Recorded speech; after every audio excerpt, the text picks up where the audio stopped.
The range of a function that is a quadratic expression with one or two terms in the expression will be determined by the sign in front of the quadratic term and the constant added. So let's say we had f of x is equal to x squared. This would be that curve. The range is from 0 squared would be 0, so that's the low point, all the way up to positive infinity. This is never negative. Since we are squaring each x, you're always going to get a positive number as a result. So the range is from 0 to positive infinity, including 0. So this is a result of the sign in front of the x squared being positive. That is why it opens up towards the positive infinity. And it starts at 0 since we are not adding or subtracting a constant. But if we were to add a constant, this now shifts up the amount of the constant.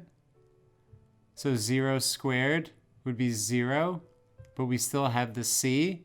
So that is why the range starts at c when you add a constant, and the c is included. But if the constant were negative, 0 squared would be 0, so the range begins at negative c, and then still goes up towards positive infinity. So this is the range if you had a number added or subtracted to the quadratic term. But if the sign in front of the quadratic term were negative, that flips the curve upside down. And now we go from negative infinity up to 0, back down to negative infinity. Take the same positive numbers we were getting as a result before, and now we're multiplying them by -1 at all times. So now the range is backwards in a way. It goes from negative infinity up to 0. And just like before, if you add a constant or subtract a constant, the range will shift up to whatever the constant is that's added, or shift down if a constant is subtracted. But that constant is included in the range, whether it's positive or negative. And that constant is the high point since the curve is now flipped. So it is the second entry, with negative infinity being the first entry. Now, one quick note about the coefficient of the quadratic term. The coefficient will make the curve either narrower or wider. But since this will continue indefinitely along the x and the y, it actually does not affect either. Okay? So let's walk through an example together. Let's say you're asked to find the range of f of x, which is equal to 3x squared minus 5. Step 1, evaluate the sign in front of the quadratic. It is positive, so that lets us know that this is going to be opening upwards towards positive infinity as the high point of our range. And then step 2, evaluate the constant, which is -5. So this is where the range will begin.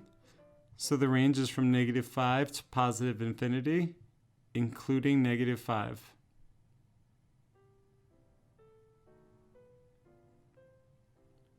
So that is how we go about finding the range of a quadratic that has one or two terms. Let's now have you complete a few practice questions.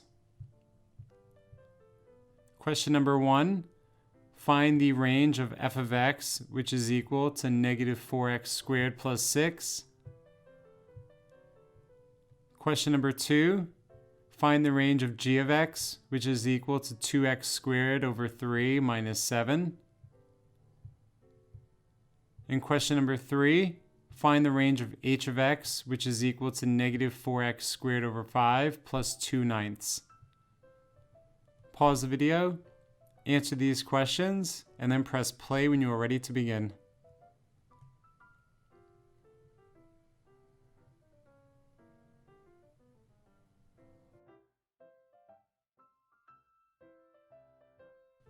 Question number 1.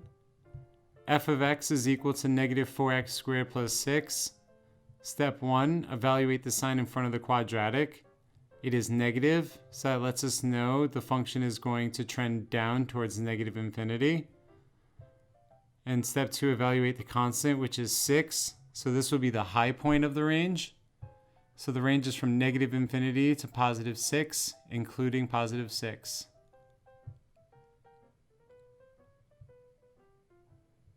So that is the answer to question number 1. Let's now have a look at question number 2.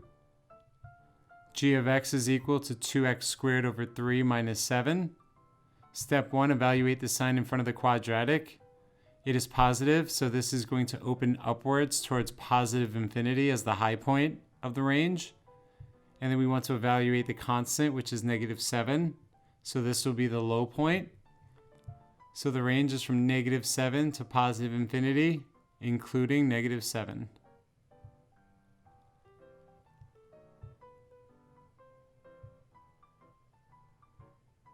So that is the answer to question number 2. Let's now have a look at question number 3.